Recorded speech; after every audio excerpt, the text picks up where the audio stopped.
先生是你打电话吗？手机续航不行了吗？对，手机天天用来打王者，半天就没电了。希望修一修，再顶个几年。哦，魅族 Pro 6啊，电池老化也该换电池了呀。那就换个电池，可以吗，老婆？换吧。哦，换电池简单的啦。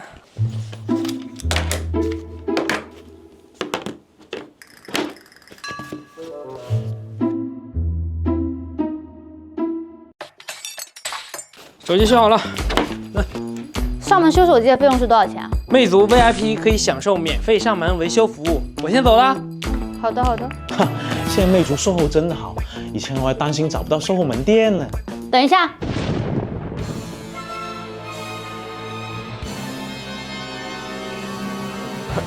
太太，你还有什么吩咐？这手机后盖样子怎么跟以前的不一样了？那个，为了方便您先生打王者，我特地给您换了一个第三方的电池。第三方的电池它体积变大了，我顺带把你的电池后盖也换成第三方的了。啊，没错，第三方不但电池容量大，价格还更便宜。老哥，你真懂我想要的是什么？是吗？怎么摄像头的位置也变了呀？可能是因为电池太大不好放电池，所以挪了下位置吧。然后再送了个假的摄像头。啊，对，老哥您真的是太聪明了。那没什么事，我先走了。哇，老哥，你什么时候买了？最新的魅族 Pro 7啊，刚发布没2天就被你抢到了。哇，这背屏也太犀利了吧，手感也真棒。我操，魅族的 M Back 单用难回，机身做工也对得起这2888元的定价。西哥能给我玩半天吗？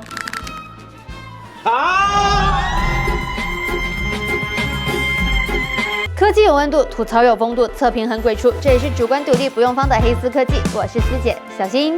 前一阵子，魅族发布公告表示暂停手机业务，老魅友心头一震。每次新机发布都说下次一定，这次恐怕再也没有下次了。回看魅族那么多台手机，肯定有不少手机是惊艳之作，让魅友们爱不释手。但今天我们换一个主题，看看魅族有哪些充满遗憾、让人唏嘘的手机。或许这些手机离成功只有一步之遥，但最终却成为魅族冲高的绊脚石。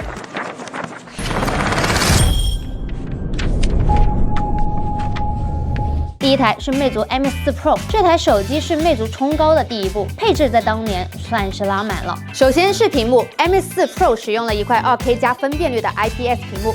为什么2K 后面多了个加号呢？因为魅族当时的屏幕比例比较特别，是16:10，短边分辨率高达1536，所以屏幕的像素比市面常见的2K 屏还高一点。第二是除了苹果之外，魅族也用上了正面按压式指纹。那时候安卓的主流是背面电容指纹或滑动指纹，使用体验可能没有正面指纹那么优雅。魅族还给指纹加上了触摸返回、按压回桌面、长按锁屏的交互设计。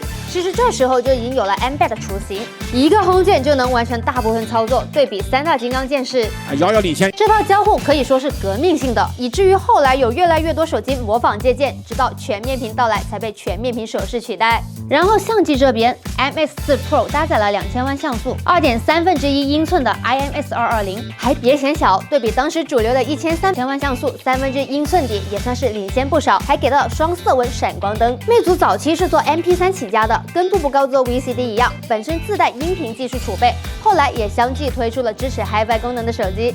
MX4 Pro 搭载了 ESS ES9018K2M DAC 芯片和 TI-OPA 1612运放，声音素质打的入门 MP3没活路。处理器是三星 Exynos 5430处理器，性能还没到最强级别，但也比较能打。其他方面 ，MX4 Pro 还支持 NFC 功能，有 CNC 一体机身和金属边框，这都是2014年比较高端的手机才给到的配置。这么好的硬件组合在一起，使用体验肯定是很棒了吧？年轻人哪受得起这个诱惑？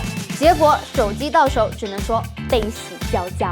喜的是屏幕确实没得说，眼睛无论凑多近都看不到，文字锯齿感细腻的很，显示效果通透。侧面看泛白比较轻微，是顶级的 LCD 屏幕。插耳机听歌的解析力、顺态表现比普通手机强一截，这都是 M4 Pro 的优势。悲的是这台手机有点烫手，手机基本没做均热设计，后盖可拆卸且没有石墨贴，热量只能往边框和屏幕的方向传递，导致手感不但热的明显，而且还没办法调整握姿避开。而刚才提到的 M4 Pro 的屏幕分辨率高，其实也不全是好事。碰巧 Exynos 543的 GPU 性能不太行，好比小马拉大车，高分辨率给日常和游戏带来更多卡顿，甚至手机的流畅度还不如更便宜的 M4。如果开高性能模式保流畅度，电池和发热又顶不住，花大钱支持魅族旗舰的用户头都麻了。而相机方面被魅族的调教能力拖累，照片涂抹比较多，出片等待时间长，色彩不讨喜是个问题，没光学防抖导致照片容易拍糊。晚上照片乌漆麻黑，反正这套相机系统没怎么能体现出大底高像素的优势，反而享受到高像素的弊端。综合下来 ，M4 Pro 是一台配置逆天但实际感受一般的手机，给不到高端手机该有的好体验。到后期 ，M4 Pro 因为库存太多卖不出去，最后降价到999元，甚至更低来清库存。没想到 Pro 沦落到了跟魅蓝同台竞技，这台手机既不怎么赚钱，还赔了 Pro 系列的口碑。M4 Pro 是魅族第一台冲击高端的手机，它的成败对魅族来说还是挺重要的。如果在设计阶段能把散热和拍照打磨得更好一点，说不定魅族就不是珠海小厂了。非常可惜，这波没能打胜仗。M4 Pro 胜任不了高压多任务或游戏，但也算是有闪光点的。如果用它听歌或看小说 ，M4 Pro 倒是不错的选择，甚至放到现在都能完美胜任。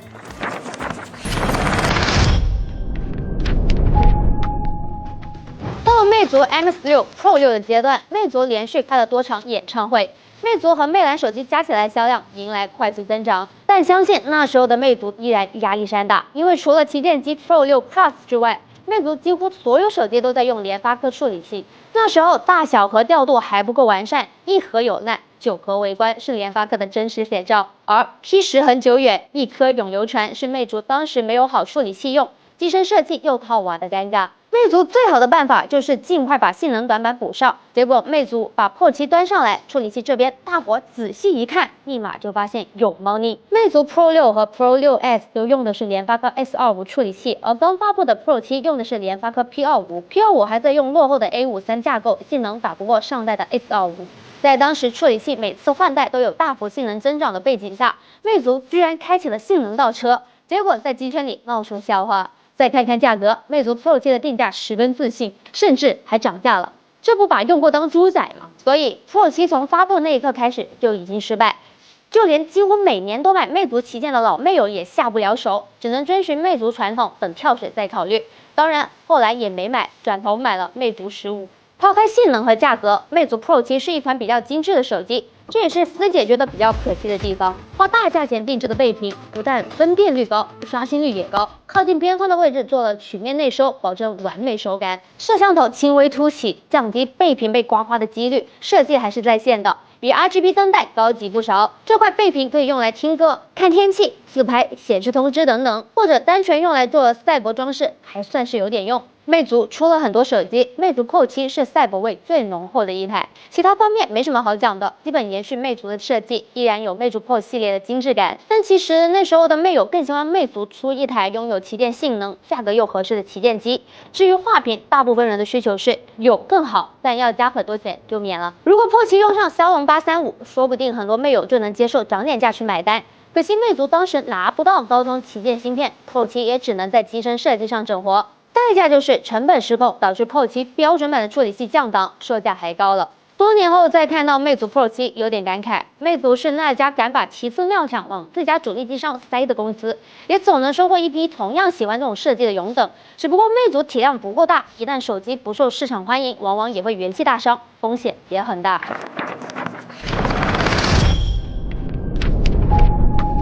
魅族被吉利收购后出的手机，比如魅族20、魅族21、魅族22，清一色直角边框，横看竖看都不像是魅族的出品。思姐觉得最后一款正统魅族手机反而是魅族18系列。从魅族17发布太晚，初期还出现备货不足的情况，就能看出魅族当时研发能力跟不上主流，资金紧张，不敢大量备货的难处。所以魅族18已经是魅族最后的希望，不成功变成人。那么魅族18到底是怎样的呢？ 5.2K 不旗舰，没想到魅族给18上了块 2K AMOLED 屏幕，在6.2英寸小屏上显示效果非常细腻，屏幕边框和后盖的衔接依然很魅族。上下也加了 2.5D 处理，无论是侧滑、上滑还是下拉都很顺滑。机身重量也才168克，十分轻盈，是手感很完美的小屏手机。魅族还给18安排上了305广告的 Framee 系统，音乐和视频都只有本地模式，就连天气里面的跳转页面也没有 C 广告，干净的很。换上灵动的 Alive 壁纸，搭配 Framee 8那套淡雅的图标配色，体验还是很棒的。魅族18用上了屏下超声波指纹，算是最早的一批屏下超声波指纹手机，解锁成功率比屏下光学指纹要高一些。然后还保留了大尺寸双超线性扬声器和大尺寸0815 X 线性马达，声音和震感表现好的让人不敢相信这是小屏手机。摄像头也做到了3摄齐全，不搞以前虚头巴脑的凑数微距。如果骁龙888发挥稳定的话，魅族18本可以在当时还是蓝海的安卓小屏旗舰赛道里独自狂飙。那时候国内几家大厂的标准版还都在基于大屏旗舰的基础上做阉割，只有魅族从零开始设计一台小屏旗舰。可惜这台手机的运气不好，遇到了统一分配的骁龙888。骁龙888的热情大家早有耳闻，大屏手机都压不住，装在小屏手机上更是灾难，续航、发热、性能问题会更加严重。魅族18系列的调度还是比较积极的，但发热明显，日常轻度使用都有温热感，续航也一般般。那时候很多人都不愿意买骁龙888的手机，骁龙888的小屏旗舰就更没人考虑了。魅族最后的旗舰机就此陨落，后来只能想办法卖身求存。我说魅族18有点像诺基亚最后一台塞班旗舰808。魅族把最好的设计、拿到的好料都给了魅族18，希望它能大卖。如果不成，也算是给粉丝留下最能体现看家本领的巅峰之作。魅族的精华，比如 Framee 几乎完美的手感以及纯净的白色机身，在它身上都有体现，只是处理器不给力，算是比较遗憾的魅族手机。